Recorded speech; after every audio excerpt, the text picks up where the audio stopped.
आजच्या धावपळीच्या जीवनात आपण मालमत्ता कमावतो, गुंतवणूक करतो, पण एक महत्त्वाचा मुद्दा अनेकदा दुर्लक्षित राहतो: मृत्यूपत्र. अलीकडे याबाबत जनजागृती वाढत असून प्रत्येकाने याचा गांभीर्याने विचार करण्याची गरज अधोरेखित होत आहे. मृत्यूपत्र म्हणजे एखाद्या व्यक्तीने आपल्या मृत्यूनंतर त्याची मालमत्ता कोणाला आणि कशा प्रकारे मिळावी याबाबत केलेला कायदेशीर दस्तऐवज. यात घर, जमीन, पैसे, दागिने यांसारख्या सर्व मालमत्तेचा समावेश होतो. आपल्या समाजात मालमत्तेवरून वाद होणे ही नवी गोष्ट नाही. अनेक कुटुंबांमध्ये, भावंडांमध्ये मतभेद, न्यायालयीन खटले आणि नातेसंबंधांमध्ये तणाव निर्माण होतो. यामागील एक प्रमुख कारण म्हणजे स्पष्ट नियोजनाचा अभाव.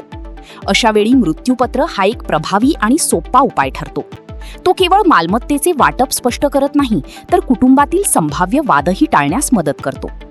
मृत्यूपत्र तयार करणे ही प्रक्रिया अवघड किंवा खर्चिक नाही. अत्यंत कमी शुल्कात आणि सोप्या पद्धतीने हे काम पूर्ण होऊ शकते. जरी त्याची नोंदणी बंधनकारक नसली, तरी नोंदणी केल्यास त्याची कायदेशीर ताकद अधिक वाढते आणि भविष्यातील वाद टाळण्यास मदत होते.